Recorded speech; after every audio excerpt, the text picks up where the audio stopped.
नमस्कार, मैं हूं आपके साथ मयंक। देखिए, आज 20 मार्च है और जंग का 21वां दिन और बीती रात की पूरी अपडेट्स मैं आपको बताऊंगा।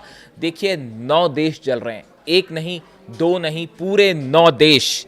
सऊदी जल रहा है, कतर जल रहा है, Dubai, Bahrain, Jordan, Kuwait, Israel, Oman, ये सब जगह ऐसी हैं जहां पर ईरान ने पिछले 14 से 15 घंटों के अंदर हमले किए हैं और भयंकर तबाही मचाई है। इजराइल में तो मानो ये हाल है कि धुआं धुआं हो रखा है पूरा इजराइल।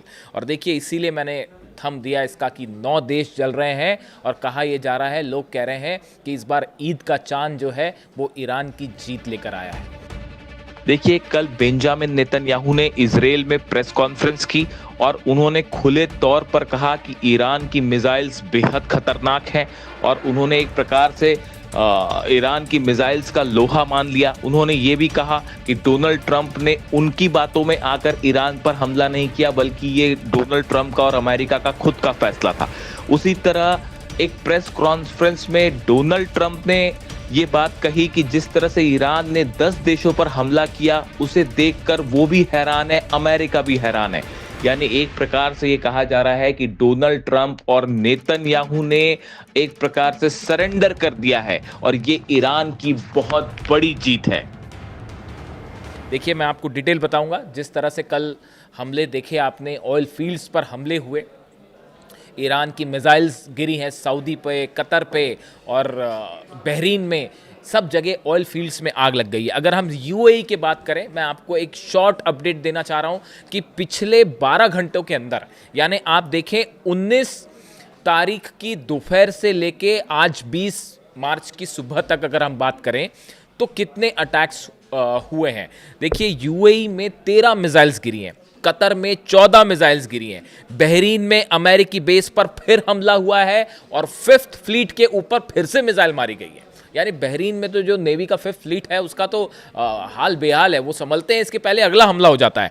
यूएई में जुबैल सैमरेफ रिफाइनरी पूरी तरह से तबाह कर दी गई है, उसमें आग लगी हुई है। सर्विलांस टावर यूएई में, उस पर हमला हुआ है। फुजैरा पोर्ट जल रहा है, वो आपने तस्वीरें देखी जिस तरह से ऑयल टैंकर्स में आग लगी है। इसके अलावा कुवैत की तेल रिफाइनरी पर एक बार फिर से हमला हुआ है। कतर का हाल आपको ही पता है, रास लफान एलएनजी पर 14 मिसाइलें गिरी हैं। जो कल तस्वीरें आ रही थी और आपने कल जो खबरें देखी कि कतर में जो है रास लफान एलएनजी जो स्टेशन है वहां पर हमले हुए हैं, अब उसके नंबर सामने आए हैं। उसके ऊपर 14 मिसाइल्स हिट की गई और उसके बाद वो भयंकर आग लगी है और उसका बड़ा हिस्सा जो है वो तबाह हुआ है। सऊदी की बात करें, सऊदी में देखिए, पहले हमने देखा जिस तरह से कि गैस और ऑयल फील्ड्स पर मिसाइल्स गिरी, उसकी तस्वीरें आई। उसके बाद फिर से अरामको जो ऑयल स्टेशन है, उसमें ऑयल रिफाइनरी है, उसके ऊपर फिर से ड्रोन अटैक हुए और बताया जा रहा है कि अरामको के एक हिस्से में फिर से आग लग गई है। यानी आप देखिए, सऊदी पे हमले हैं। रियाद की बात की जाए, रियाद में अमेरिका के बेस के ऊपर बड़े ड्रोन अटैक्स हुए हैं। यानी अमेरिका का जो बेस है रियाद पर, उस पर अटैक हुए हैं और ड्रोन्स गिरे हैं। यानी सिर्फ ऐसा नहीं है कि ड्रोन्स हमले हुए और वो तबाह कर दिए गए। जानकारी आई है अमेरिकन बेस पर शायद 136 ड्रोन गिरा है। अब आप देखें, इस तरह से अगर टोटल काउंट कर लें आप, तो ये देश हो गए 9 देश जिन पर एक साथ ईरान हमले कर रहा है। अब हम बात कर लेते हैं एक बार इजराइल की। बीती रात, यानी पिछले 12 घंटों के अंदर की हम बात करें, 19 तारीख की रात से आज 20 तारीख की सुबह तक तेल अवीव के ऊपर एक बार फिर 14 से 15 मिसाइल्स गिरी हैं, बताया जा रहा है। मतलब बीते चंद घंटों के अंदर रात के वक्त एक बार फिर बड़ा हमला हुआ। सिर्फ तेल अवीव में 14 से 15 मिसाइल गिरी हैं। नेवातिम बेस, कल हमने देखा था किस तरह से इजराइल में बेन गुरियन एयरपोर्ट पर हमला हुआ था और वहां पे कई जहाज जल गए थे। 3 की जलने की तस्वीरें सामने आई, बताया जा रहा है कई जहाज जल चुके हैं। उसके बाद बीती रात एक बार फिर ईरान की तरफ से मिसाइल दागी गई और नेवातिम बेस को टारगेट किया गया। नेवातिम वो बेस है जहां से टेक ऑफ करते हैं इजरायली F-35 जेट्स ईरान पर हमला करने के लिए। उस बेस के रनवे के ऊपर मिसाइल्स गिरी हैं, जो जानकारी सामने आ रही है। इसके अलावा सेंट्रल इजराइल की आप बात करिए, सेंट्रल इजराइल में ऐसा लग रहा है कि पूरा आसमान, देखिए आसमान की जब बात हो रही है तो 2 ही चीज़ों की चर्चा है इस समय। एक तो ईद के चांद की और दूसरा इजराइल के आसमान में ईरान की मिसाइल की, और कोई तीसरी चीज़ जो है उसकी चर्चा ही नहीं है। खबरों में इस समय। और सेंट्रल इजराइल का आसमान बीती रात ऐसा लग रहा था जैसे जब हिंदुस्तान में दिवाली मनती है तो आसमान में जैसे पटाखे चलते हैं, उस तरह से पूरी रोशनी ही रोशनी। और वो क्लस्टर बम्स थे ईरान के, जो एक खुर्रम शहर निकलती है और साथ में जो है वो 80 क्लस्टर बम्स एक साथ निकाल के गिराती है। कहीं कहीं तो वो 100 से भी ज़्यादा क्लस्टर बम्स दिखते हैं और वो सब की सब रोशनी, पूरी गुच्छा दिखाई देता है रोशनियों का। अब क्या उसको आयरन डोम रोकेगा और क्या एरो रोकेगा और क्या डेविसलिंग रोकेगा? सब के सब फेल। ऐसा लगता है पूरा डिफेंस सिस्टम इजराइल का जो है वो तबाह हो चुका है। इसके अलावा बताया जा रहा है एक बड़े टावर पर, नेविगेशन टावर पर इजराइल में, उसके ऊपर बड़ा मिसाइल अटैक हुआ और ईरान ने खैबर मिसाइल से सीधा उस टावर को हिट किया है और उसको रोक नहीं पाया। और बड़ा नुकसान कम्युनिकेशन टावर बताया जा रहा है ये इजराइल में, जिसके ऊपर ये मिसाइल गिरी है। देखिए, ईरान के सुप्रीम लीडर ने कल ही ये बात कह दी थी कि जिस तरह से अली लारिजानी साहब को हिट किया गया, उनको निशाना बनाया गया, बासिज फोर्स के जो हेड थे उनको निशाना बनाया गया, जो हमले हो रहे हैं ईरान में उसका बदला लिया जाएगा और एक एक हमले का, एक एक शहादत का बदला लिया जाएगा। ईरान के सुप्रीम लीडर की तरफ से बात साफ कर दी गई कि किसी सूरत में ईरान जो है वो सीज फायर अब नहीं करेगा। और उसका नतीजा है, आप देखिए, पूरा इजराइल जल रहा है। सऊदी अरब से लेकर जितने अरब कंट्रीज़ हैं सबके ऊपर हमले हो रहे हैं और अभी वहाँ ये चर्चा ही चल रही है कि वार्निंग ही दी जा रही है, अभी ईरान पर हमला करने की हिम्मत कोई नहीं दिखा पा रहा है। अब ये हालात कब तक बने रहेंगे? लेकिन इसके अलावा आप देखिए, दो बड़े डेवलपमेंट हैं। जर्मनी ने एक बार फिर ये कह दिया है डोनाल्ड ट्रंप को कि ये हमारा युद्ध नहीं है, हम इसमें नहीं आएंगे।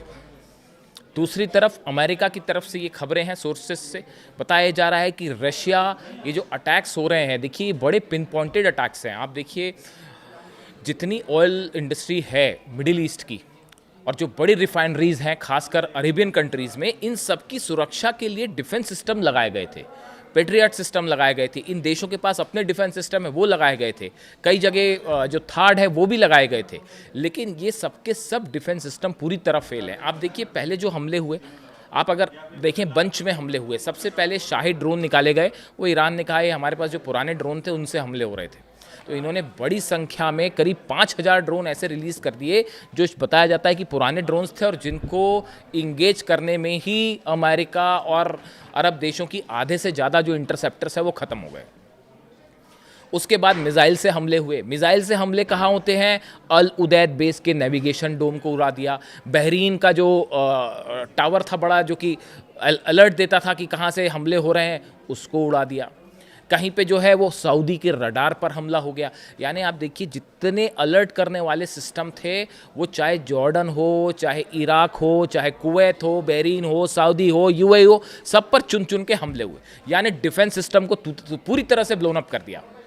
अब उसके बाद अब टारगेट हो रहा है, देखिए ये कहानी शुरू हुई जिस तरह से ईरान की पार्स गैस फील्ड पर हमला हुआ। डोनाल्ड ट्रंप अब ये कह रहे हैं, वो मैंने आपको कल वीडियो में बताया था कि भाई हमने हमला नहीं किया, ये तो इजराइल ने हमला कर दिया। जैसे कोई बच्चों का खेल चल रहा है अभी भी कुछ लोगों के लिए, ये सोच रहे हैं जैसे बच्चे बहाना नहीं बनाते, उस तरह का बहाना आया कि अरे नहीं नहीं नहीं हमने नहीं किया, ये तो इजराइल ने कर दिया है। और जिसने भी किया हो उसका नतीजा, उसका परिणाम ये भुगतना पड़ा। देखिए, पार्स सबसे बड़ी गैस फील्ड है ईरान की और उस पर जो हमला हुआ उसका बदला लिया ईरान ने और नतीजा ये है कि 9 देशों के गैस फील्ड्स और ऑयल स्टेशंस आज जल रहे हैं। उसका नतीजा ये था कि 9 देशों में एक साथ जो है वो आग लगी हुई है, वो धधक रहे हैं। अब इसके अलावा देखिए, एक बड़ी खबर ये है, 2 खबरें हैं बेहद अहम।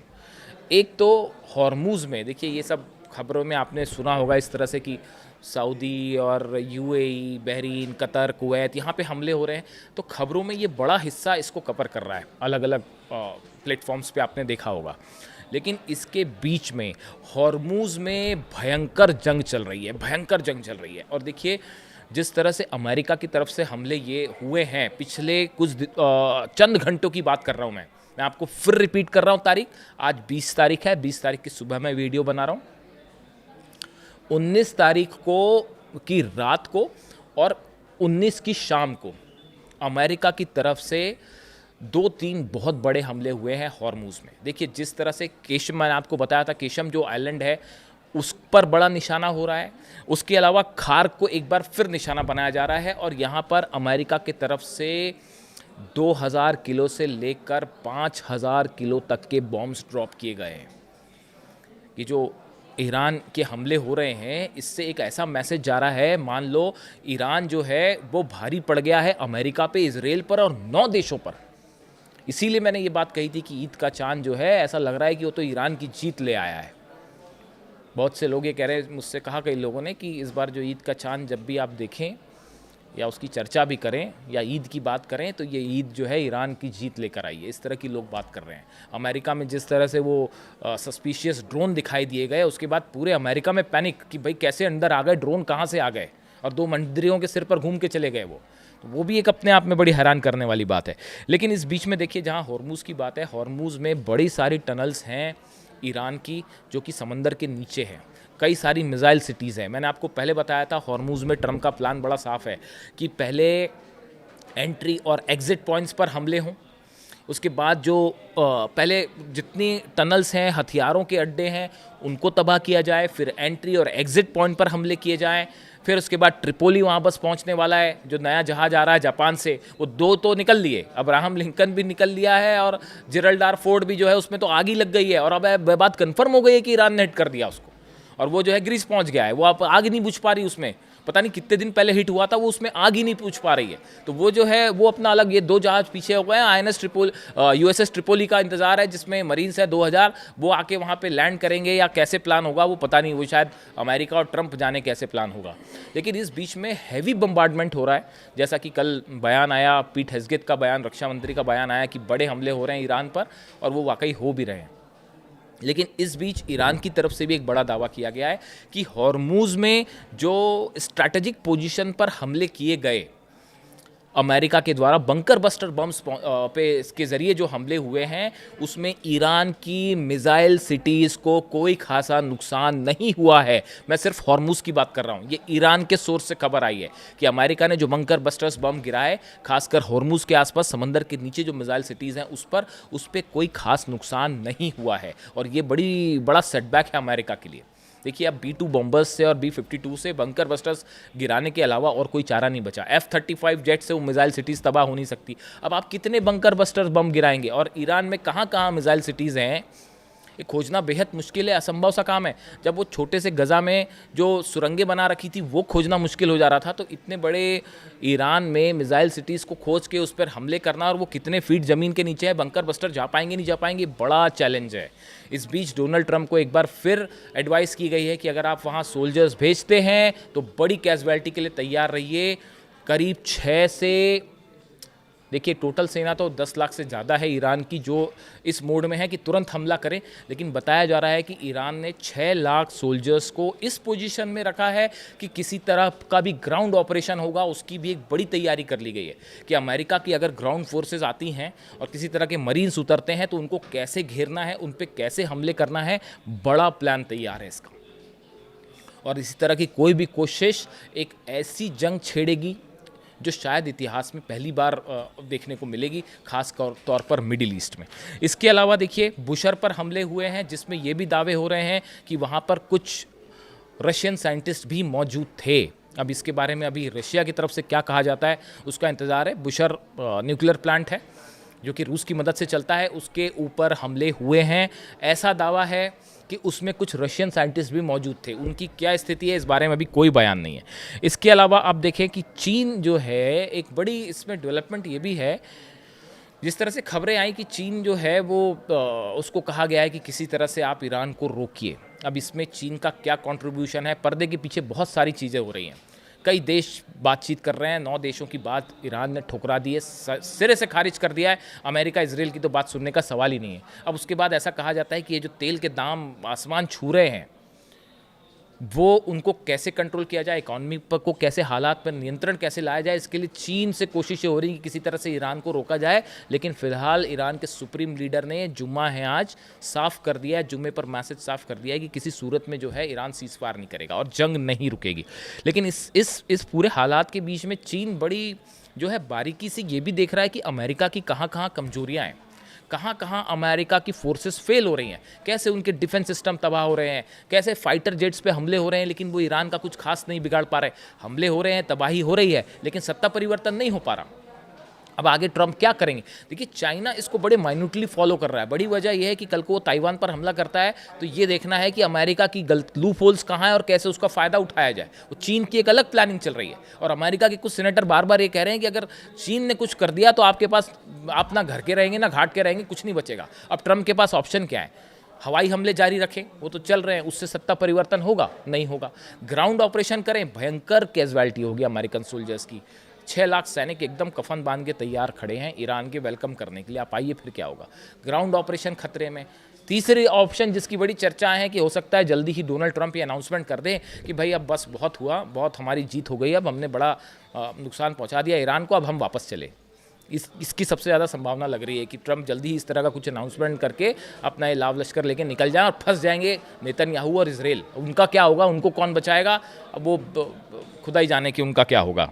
इसके अलावा आप देखिए 2-3 बड़े डेवलपमेंट। ऑयल प्राइसेस जिस तरह से आगे आसमान छूने लगे हैं, जिस तरह से कमर्शियल ठिकानों पर हमले हो रहे हैं, ऑयल और गैस निशानों पर ठिकानों पर हमले हो रहे हैं, इसने बात साबित कर दी है जो ईरान ने कहा था कि अब ये इकोनॉमिक वॉर होगा। आर्थिक युद्ध छेड़ दिया है ईरान ने।